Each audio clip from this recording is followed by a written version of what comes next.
घुमारवीं उपमंडल के तहत पड़ने वाली पंचायत सेऊ के गांव देलग बदरोग में क्षेत्र में हो रही भारी बारिश से जमीन धंस जाने के कारण मकान के गिरने को खतरा हो गया है। काफी बारिश से देलग बदरोग निवासी प्रकाश पजियाला, रमेश और राजकुमार के मकान के पिछले की तरफ डंगा धंस गया है, जिससे 4 मंजिला मकान गिरने के कगार पर है। पंचायत के प्रतिनिधियों और हल्का पटवारी ने मौके पर जाकर रिपोर्ट तैयार कर उच्च अधिकारियों को भेजने की प्रक्रिया शुरू कर दी है। हमारा 3 भाइयों का ये मकान है, 4 मंजिला है और 21 तारीख को हमने जब अचानक देखा बाहर तो ज़मीन पहले आधी बैठी हुई थी, 2 फुट बैठी हुई थी। उसके बाद दूसरे दिन भी देखा तो 5.5 फुट से धंस गई थी। इन बिटवीन हमने देखा तो जो ये पानी वाला पाइप था वो भी काफ़ी लीक हो रहा था, जो मेन सप्लाई है वाटर टैंक को। तो जब उसको देखा, बाकी भारी बारिश जितने भी हुई कंटिन्यूसली कोई महीना 1.5 महीना से जो बारिश हो रही है उसके कारण और इस पाइप के कारण तो ये जो है हमारा जो ज़मीन है 5-6 फुट अप्रॉक्सीमेटली बैठ गई है। तो अब हमारे मकान को काफ़ी खतरा हो चुका है और अभी भी उसके बाद भी कुछ दरारें इसमें डेवलप हुई हैं ज़मीन में जो बाकी बची हुई है।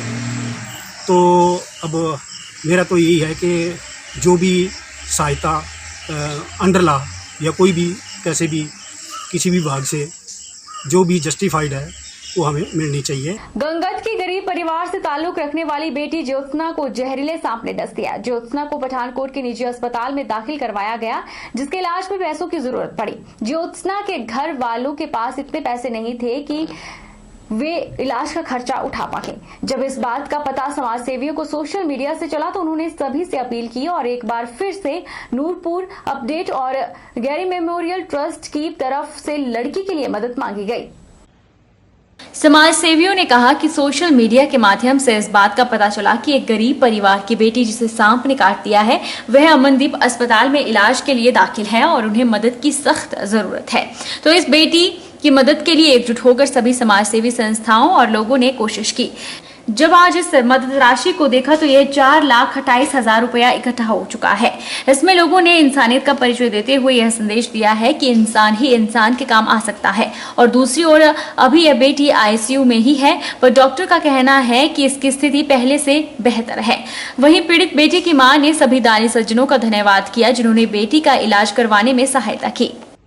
मेरी लड़की थी ना, उसको सांप ने काटा था, हॉस्पिटल में जाए थे, हमारी मदद की थी ना, बहुत धन्यवाद। कल एक हमें जो इन्फॉर्मेशन मिली थी लड़की की पठानकोट में अमनदीप में एडमिट है, गरीबी करके उसके इलाज में थोड़ी पैसे की दिक्कत आ रही थी। जिस प्रकार सोशल मीडिया में वो न्यूज़ जैसे ही कल फैली उसके बाद जो दानी सज्जनों का लगातार उन पे लोगों ने दान किया उस खाते में, तो आज जब हमने वो डिटेल निकलवाई तो उसमें तकरीबन कोई 4 लाख के आसपास लोगों ने पैसे डोनेट किए हैं। जो भी हमारे जितने भी सज्जनों ने दान किया है उनको बहुत बहुत धन्यवाद। इसी प्रकार हम सब इंसानियत के लिए, मानवता के लिए दान करेंगे या एक दूसरे की हेल्प करेंगे, वो इस समाज के लिए एक अच्छा संकेत है और विश्व में हम अपने अच्छाइयों से लोगों का दिल जीत सकते हैं। नमस्कार। परसों मुझे एक मेरे मित्र का फोन आया जिसमें उन्होंने कहा कि उनके रिश्तेदारों में एक लड़की जिसका नाम ज्योत्सना देवी है और उसे सर्पदंश हुआ था, तो अमनदीप हॉस्पिटल में अपनी जिंदगी और मौत के बीच जूझ रही है और लगभग उनका खर्चा 1,25,000 रुपए उस दिन तक आ चुका था। तो मैंने भी देखा कि जब उन्होंने फोटोज और वो डिटेल भेजी तो उसका घर लगभग टूटा हुआ था और उसकी स्थिति बहुत ही नाजुक थी।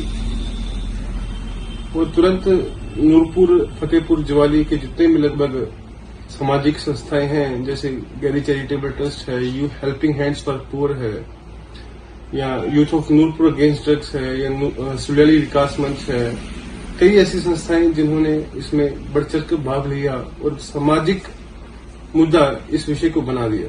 जोगिंदरनगर में वाहनों के ड्राइविंग टेस्ट के दौरान डोहग खेल मैदान में खिलाड़ियों के साथ विवाद हो गया। तनाव को देखते हुए पुलिस बल मौके पर बुलाना पड़ा। एसडीएम अमित मेहरा भी मौके पर पहुंचे। करीब 1 घंटे की गहमागहमी के बाद माहौल शांतिपूर्ण हुआ। इसके बाद ड्राइविंग टेस्ट का सिलसिला शुरू हुआ। खिलाड़ियों का आरोप है कि लंबे अरसे से डोहग खेल मैदान में हो रहे 2 और 4 पहिया वाहनों के ड्राइविंग टेस्ट के दौरान खेल मैदान को नुकसान पहुंच रहा है। मैदान के रखरखाव के लिए किसी भी प्रकार की सरकारी सहायता नहीं मिल पा रही। करीब 300 से अधिक खिलाड़ी सैन्य और खेल प्रशिक्षण हासिल कर रहे हैं। वाहनों के ड्राइविंग टेस्ट के दौरान खेल मैदान को हो रहे नुकसान को लेकर सभी ने चुप्पी साध रखी है। लिहाजा डोहग खेल मैदान में ड्राइविंग टेस्ट के दौरान वाहनों की उमड़ती भीड़ हरगिज बर्दाश्त नहीं होगी। खिलाड़ियों ने खेल मैदान में वाहनों के प्रवेश से पहले मुख्य रास्ते पर पत्थर और टायर रखकर विरोध जताया। इस दौरान खिलाड़ियों ने अपना पक्ष रखते हुए एसडीएम अमित मेहरा को बताया कि वह खेल मैदान ड्राइविंग टेस्ट को लेकर इसलिए नाराज हैं क्योंकि वाहनों के ड्राइविंग टेस्ट के दौरान काफी संख्या में वाहन खिलाड़ियों के द्वारा कड़ी मेहनत से तैयार किए गए ट्रैक पर दौड़ते हैं। बरसात के मौसम में गीले मैदान पर वाहनों से ड्राइविंग टेस्ट खिलाड़ियों की मेहनत पर पानी फिर रहा है। लिहाजा स्थानीय प्रशासन वाहनों के ड्राइविंग टेस्ट के लिए अन्य जगह पर संभावनाएं तलाशे। हम सब लड़के यहाँ पर इकट्ठे हुए हैं क्योंकि जब देखा जा रहा है कि हर बार यहाँ पर ट्रायल होता है तो ट्रायल के समय जो भी गाड़ी आती है तो उससे ग्राउंड को बहुत ज़्यादा हानि पहुँचती है। हमारी प्रशासन से ये मांग है और सरकार से ये मांग है कि इस ग्राउंड का थोड़ा संरक्षण करें। अब ट्रायल के लिए जगह कहीं और ले लें या फिर हमें इस ग्राउंड का संरक्षण चाहिए क्योंकि ग्राउंड की हालत जो थी वो बस से बदतर होती जा रही है। मैंने यहाँ पर दौड़ने पर हमको बहुत तकलीफ आ रही है। सरकार इस पर थोड़ा सा ध्यान दे और ये हम आपसे रिक्वेस्ट करते हैं। हम सभी युवा या यहाँ पर बात अगर मैं आपको संख्या बताऊं तो लगभग 300 से 400 विद्यार्थी रोज यहाँ पर दौड़ते प्रदर्शन लेते हैं। अब आप स्वयं देख सकते हैं कि ग्राउंड की हालत कैसी हो रही है। नेरचौक के वार्ड नंबर 5 में थोड़ी सी बरसात और बारिश होने के कारण NH 21 से सटे नीलम होटल, अभिलाषी कॉलेज और बल ट्रक यूनियन के कार्यालय के आसपास सड़क की नालियां ब्लॉक होने के कारण साथ लगे घरों में बरसात का गंदा पानी जा रहा है, जिससे खतरनाक बीमारियों के बढ़ने का खतरा बढ़ गया है। नगर परिषद नेरचौक में इस बार कई बार लोक निर्माण विभाग नेरचौक को पत्र लिखकर और करीब 20 लाख की पहली किश्त नालियों के निर्माण के लिए फरवरी 2020 में जारी की गई थी, जिसमें नेरचौक से जडौर तक नालियां बनाने का एस्टीमेट तैयार कर एसडीएम ने नगर परिषद नेरचौक से बजट मुहैया करने के लिए राशि मांगी थी।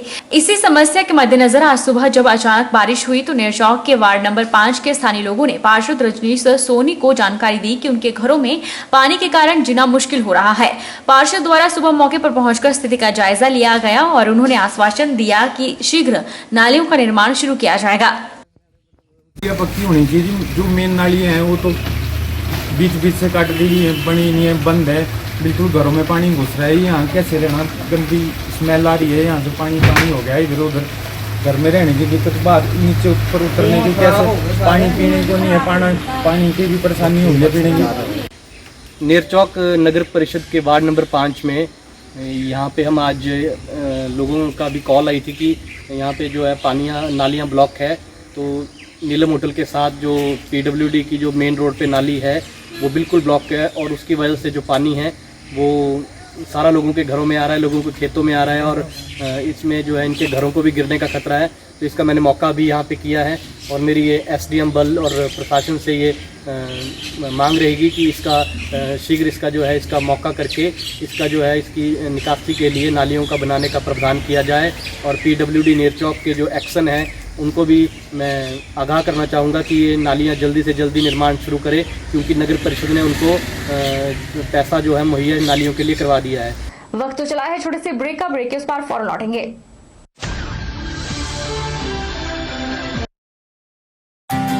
विजडम एजुकेशन सोसाइटी के सानिध्य में Vijay group of institute Himachal Pradesh university Shimla एवं Himachal Pradesh board of school education Dharamshala द्वारा मान्यता प्राप्त हिमाचल प्रदेश का एक अग्रणी शिक्षण संस्थान है।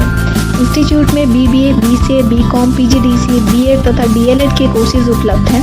कॉलेज प्रयासरत है छात्रों के चहुमुखी विकास की ओर, जिसके लिए कॉलेज उपलब्ध करवा रहा है डिजिटल क्लासरूम्स, विभिन्न प्रयोगशालाएं जैसे कि कंप्यूटर प्रयोगशालाओं का उपयोग ऑनलाइन एग्जामिनेशन के लिए भी किया जाता है, जिसमें 150 से अधिक कंप्यूटर मौजूद हैं तथा साथ ही नेरचौक कस्बे में अर्ध लाइब्रेरी के अभाव को दूर करने के लिए विजडम एजुकेशन सोसाइटी ने कस्बे में शिक्षा प्राप्त करने वाले बच्चों समेत स्थानीय युवा पीढ़ी को अपने कैंपस में पुस्तकालय की सुविधा उपलब्ध करवाई है तथा साथ ही विजय ग्रुप प्रयासरत है कि कोरोना महामारी छात्रों के विकास में बाधा न बने।